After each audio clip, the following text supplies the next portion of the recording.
우리는 이 고라당 반역 사건을 계속해서 살펴보고 있습니다.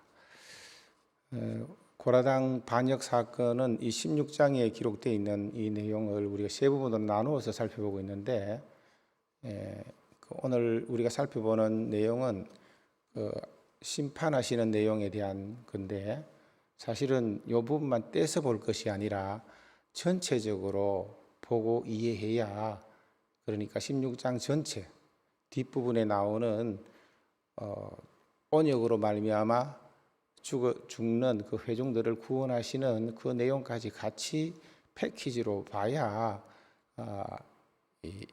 우리가 제대로 이해할 수 있습니다. 이 본문을 보면서 우리는 한 가지 이 시대를 같이 바라보면서 우리 같이 이해함이 참 좋겠습니다. 거룩한 백성, 제사장 나라, 그 이스라엘 신앙 공동체에 이런 욕심이 발단이 되어서 그 생각과 가치관의 차이로 불신하고 오해하고 이로 말미암아 파당을 짓고 하나님의 구원 사역을 이루어가는 데 있어서 지체하고 정체되고 또 이 온 공동체가 이게 몸살을 앓는다는 것은 어떻게 보면은 참 모순된 이야기입니다. 그리고 또한 엄청난 손실이라고 할 수 있습니다. 이러한 것은 구약 교회의 모습이거니와 동시에 오늘날 우리가 살아가고 있는 이 현실 교회의 모습, 교회들의 모습이기도 합니다. 그래서 우리는 이 본문 말씀을 통하여서 이러한 문제를 극복하는 지혜와 또 그 은혜가 여러분에게 있기를 원합니다. 본문을 통해서 이런 고라당 반역 사건과 같은 이런 문제들이 발생할 때에 하나님이 제시하신 해결책이 무엇인지 우리가 살펴보기를 원합니다. 16장 말씀에서 모세와 아론이 엎드렸다라는 기록, 즉 기도했다라는 그런 말씀이 3번 나옵니다. 4절과 22절 그리고 45절에 나옵니다. 그중 오늘 본문에서 22절에 보면 그 두 사람이 엎드려 이르되 하나님이여 모든 육체의 생명의 하나님이여 한 사람이 범죄하였거늘 온 회중에게 진노하시나이까 하면서 이렇게 백성들을 하나님께서 돌격하겠다고 하나님이 임하셔서 심판하시겠다라고 이렇게 할 때에 모세와 아론이 이렇게 중보기도 하면서 그때 하나님께로부터 받은 말씀과 감동을 따라서 해결책을 제시합니다. 그것이 이제 우리가 두 가지, 오늘 본문에서 우리가 두 가지를 우리가 살펴보기를 원합니다. 그러기 앞서 먼저 한 가지 우리가 전제할 것은 우리가 알듯이 그 구약은 그림자요 모형이고 또 신약은 실체인 것을 우리가 전제하고 볼 때에 모세는 우리의 참 목자장 되신 예수 그리스도를 예표하는 대리하는 모습으로 그 시대를 섬긴 사람으로 보여주고 있고, 또 아론은 대제사장이신 유일하신 대제사장이신 예수 그리스도를 예표하는 것으로 보여주고 있는데, 우리 오늘 이 본문에서 이러한 그 시대적 역할을 감당하고 있는 이 모세와 아론에게 하나님이 주신 이런 문제들에 대한 교회를 섬기고 하나님의 공동체를 섬길 때에 일어나는 일들에 대한 해결책이 무엇인지를 우리가 살펴보기를 원하는 것입니다. 첫 번째, 하나님은 예배 받으심을 통하여서 하나님은 판결하신다는 것을 보여줍니다. 하나님은 긍휼히 여길 자를 긍휼히 여기고 은혜 베풀 자에게 은혜 베푸시고, 그리고 또 한편 하나님이 그들을 받아들일 수 없는 연락하지 않음으로 말미암아 하나님의 뜻을 선명하게 밝혀주셨습니다. 하나님이 이런 갈등 속에 있는 이 공동체, 위기에 처한 공동체가 거의 깨어질 법한 그런 구약 교회에, 그래서 이 애굽으로 돌아가자라고 하는 그런 말들 속에서 온 회중이 선동당하는 그런 위기에 누구의 말이 맞는지, 모세의 말을 지지하는지 또 고라의 말을 지지하는지 그 판결의 기준으로 제시한 것이 하나님께 나아오라라고 하는 것입니다. 그래서 오늘 본문 말씀에서 보는 대로 16절 말씀에 이에 모세가 고라에게 이르되 너와, 고라죠, 고라의 온 무리는 아론과 함께 내일 여호와 앞으로 나아오되, 하나님께 나아오라라고 말씀하고 있습니다.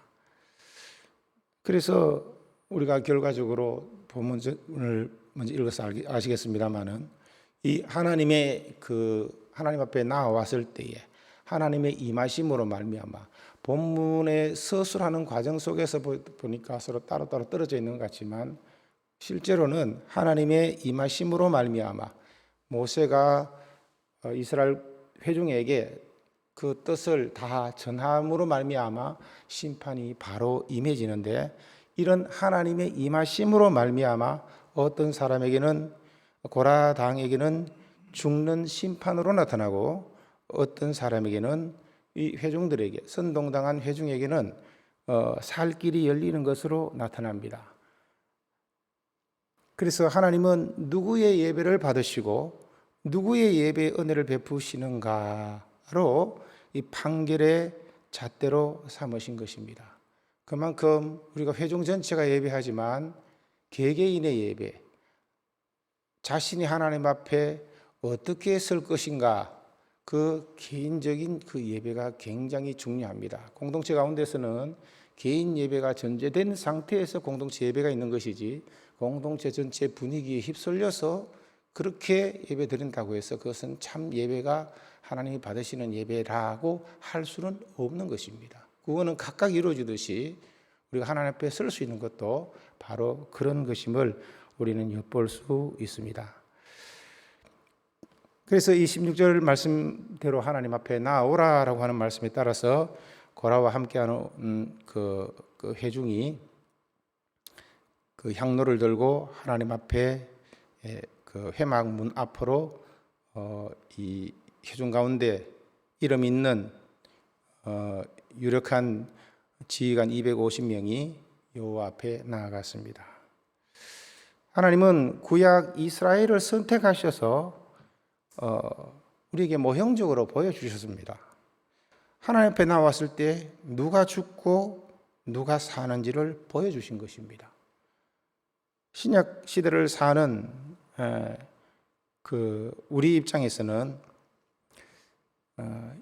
이스라엘 백성들을 통해서 모형적으로 보여주셨던 이렇게 육체적으로 죽고 사는 것이 아니라 영이 죽고 사는 것을 보여주는 것입니다.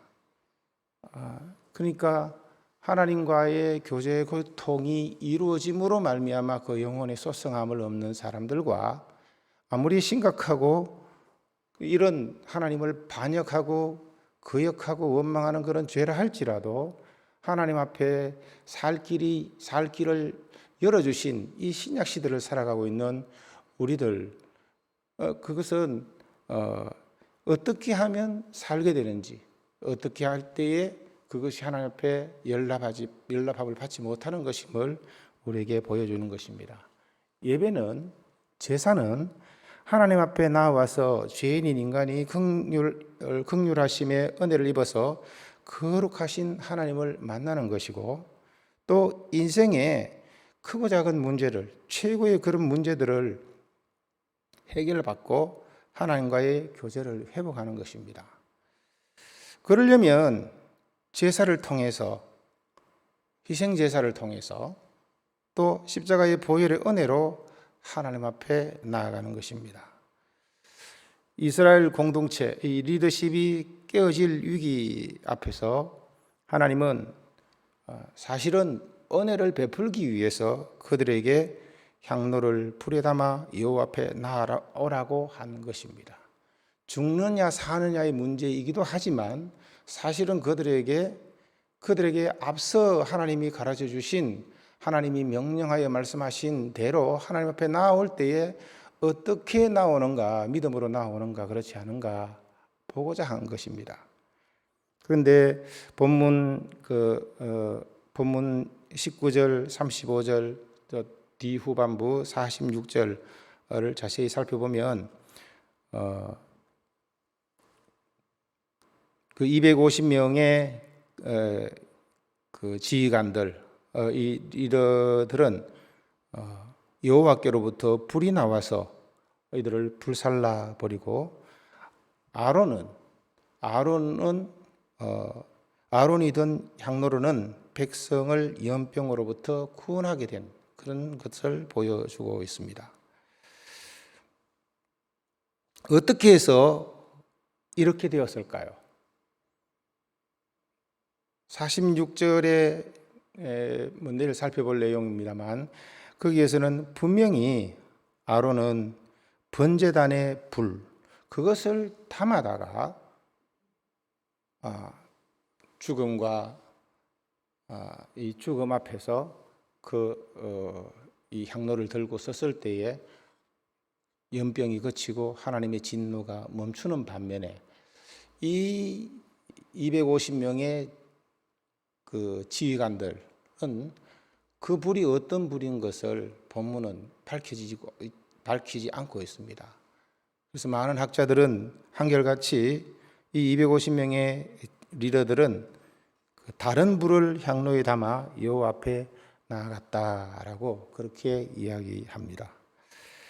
그러니까 하나님은 번제단의 불, 유일하게 허락하신 이 번제단의 불, 십자가의 대속의 복음으로서만 죄 사함을 얻고 우리가 하나님 앞에 설 수 있고 하나님 앞에 나아갈 수 있음을 우리에게 보여준 것입니다.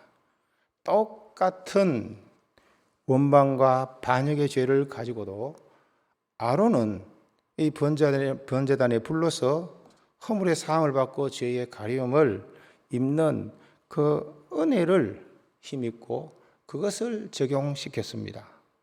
반면에 250명의 지휘관은 다른 불을 가지고 하나님이 하나님 앞에 서기 위해서 유일하게 제시하신 이 번제단의 불, 그 십자가의 대속의 은혜를 힘입지 않음으로 말미암아 그들의 허물의 사함을 받을 수가 없고 그들 자신이 그 죄값을 치를 수밖에 없었던 것입니다. 우리가 알듯이 하나님은 인생을 아시고 그 인생에게 쏟아질 모든 진노를 그 아들 예수 그리스도에게 다 쏟으셨습니다.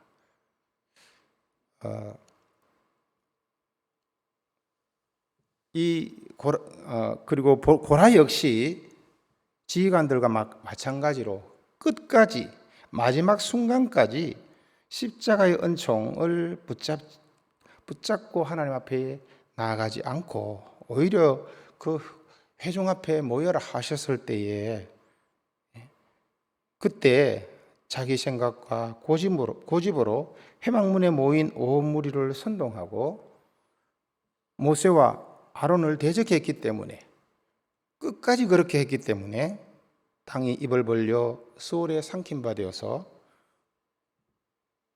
신약적 표현으로 말하자면 지옥 형벌을 면할 수밖에 없었던 것이고 그것을 모형으로 그림자로 우리에게 이스라엘 백성들을 선택하셔서 하나님이 실제적으로 보여주는 것입니다.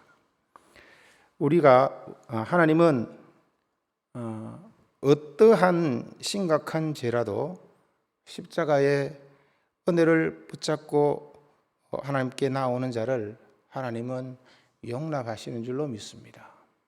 이게 신약 시대를 살아가고 있는 우리에게 주신 가장 큰 축복이라고 할 수 있죠.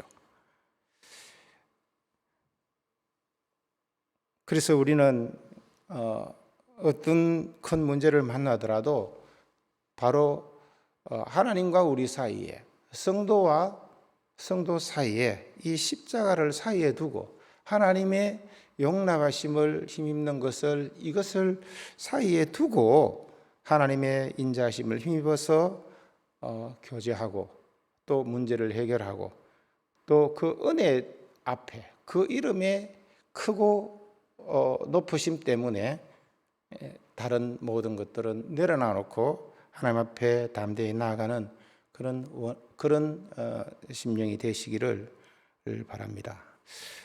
두 번째로 살펴볼 것은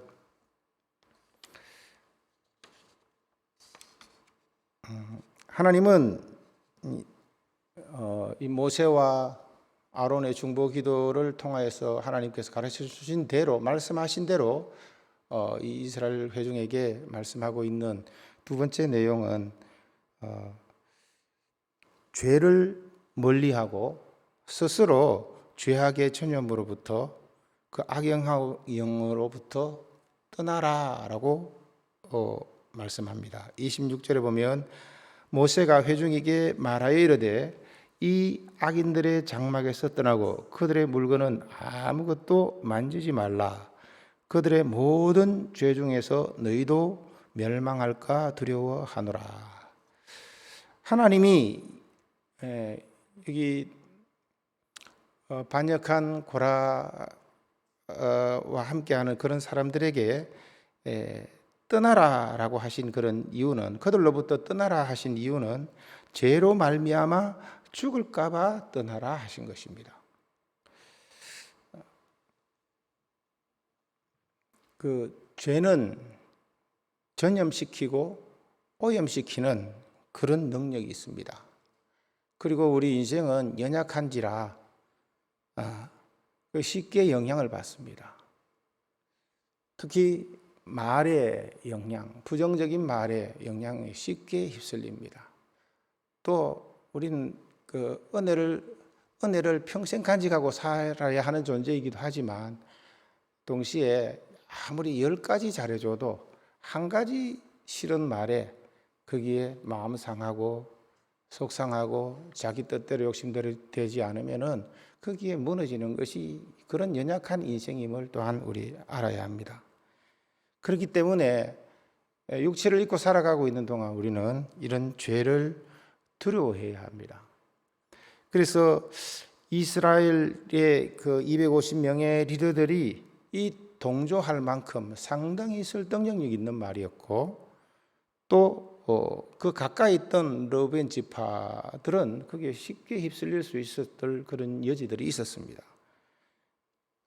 우리는 우리 자신의 이런 그 말을, 이런 연약함을 알고 스스로 죄를 멀리할 뿐만 아니라 자기에게 부정적인 영향을 주는 이런 그런 모든 죄된 모습에서부터 가까이 하지 말아야 할 줄로 믿습니다. 죄의 영향력이 얼마나 크면 우리가 후에 살펴보게 되겠지만 22장에 보면은 발락과 발람의 이야기들이 나옵니다. 이스라엘을 무너뜨릴 하나님의 은혜가 너무 크기 때문에, 은혜가 계속되는 한 그들을 무너뜨릴 방법이 없으니까 발락, 모압 왕 이 발락이 그 발람에게 깸을 받아서 그들이 오직 죄에 빠지도록, 음행의 죄를 저지르게 해서 하나님이 그들과 함께 할 수 없어서 진노소도심으로 말미암아 그들을 무너뜨릴 방법밖에 없다, 스스로 무너지는 밖에 없다라는 것을 가르쳐서, 그렇게 해서 이스라엘이 큰 아픔을 겪고 고통을 겪었던 걸 볼 때에 우리와 우리 자신과 우리 교회 공동체 가운데 바로 이런 그 잘못된 부정적인 영향으로부터 스스로를 지키고 공동체를 지키는 것이 중요한 줄로 압니다. 하나님은 독생자 예수 그리스도를 내어주시기까지 우리를 사랑하시는 것도 사실이지만, 그에 앞서 독생자 아들 그 예수 그리스도에게까지 죄값을 반드시 물으시고야 만다는 것을 우리는 기억해야 합니다. 오늘날 교회는 잘못된 그 인본주의가 판을 치기 때문에 사랑이 심판보다, 사랑이 하나님의 공의보다 앞선 줄로 압니다. 그렇지 않습니다. 공의가 앞서기 때문에 그 아들을 십자가에 못 박게 한 것입니다. 이게 좀 우리 교단의 아주 큰 특징이죠. 사랑이 앞서는 것이 아니라 심판이 먼저 앞섭니다. 하나님의 공의가 앞섭니다. 그 공의 앞에 세우기 위해서 죄값을 그 아들이 대신 치르신 것입니다. 누가 하나님의 거룩하신 앞에 설 수 있겠습니까? 누가 하나님의 진노에, 이 거룩하신 하나님의 진노의 두려움을 알겠습니까? 누가 그 진노를 피할 수 있습니까? 피할 수가 없습니다. 오직 십자가의 은총 그거 이외에. 하나님은 욥기서에서 밝힌 대로 절대로 공의를 굽히지 않습니다. 욥이 그 엄청난 고난을 통해서 깨달은 것은 이거 하나입니다. 공의가 사랑보다 더 앞선다는 것을. 하나님은 오죽하면 독생자 예수 그리스도에게 그 진노를 다 쏟기까지 하셨겠습니까? 그래서 우리는 우리 자신이 죄인이며 그 진노의 두려움을 알기 때문에 예수 그리스도를 믿는 줄로 믿습니다. 어쩌면 출애굽 1세대들은 그런 은혜로 시작해서 걸어왔지만 하나님의 은총과 이 호의는 당연시하게 되고 인간적인 권리와 이 욕심을 구원의 은총보다 더 우선시하고 더 앞세움으로 말미암아 그런 인본주의로 말미암아 그런 인본주의에서 비롯된 그런 인본주의의 발로로 말미암아 나타난 모습에 하나님께서 징계하고 있는 것인 줄로 믿습니다. 우리는 죄와 죄의 영향을 쉽게 받는 우리 연약함을 알고 하나님 앞에 설 것인지 그리고 고라편에 설 것인지 우리 자신을 하나님 앞에 먼저 세우는 그런 지혜가 필요한 줄로 믿습니다. 그러기 위해서는 십자가 앞에 설 때에 우리가 어떠한 자신인지도 알아야 되겠고 또 현실적으로 살아가면서 요셉처럼 죄를 피하는 그런 지혜가 있어야 할 줄로 믿습니다. 말씀을 맺습니다. 이 고라당 사건, 온 한국 땅의 리더십의 문제와 교회마다 엄청난 고통을 겪고 있는 것을 바라볼 때에 참 답이 없는 것 같습니다. 여러분이 먼저 신앙을 생활하는 그런 신앙 생활하는 그 삶을 보여줌으로 말미암아 그래서 하나님의 임재가 떠나지 아니하고 하나님의 임재가 있음에도 불구하고 여러분의 삶의 열매가 거룩하고 또 복된 모습을 보여줌으로 말미암아 선한 영향력을 끼치는 그런 주의 백성 되고 주님의 거룩한 성도 되시기를 바랍니다.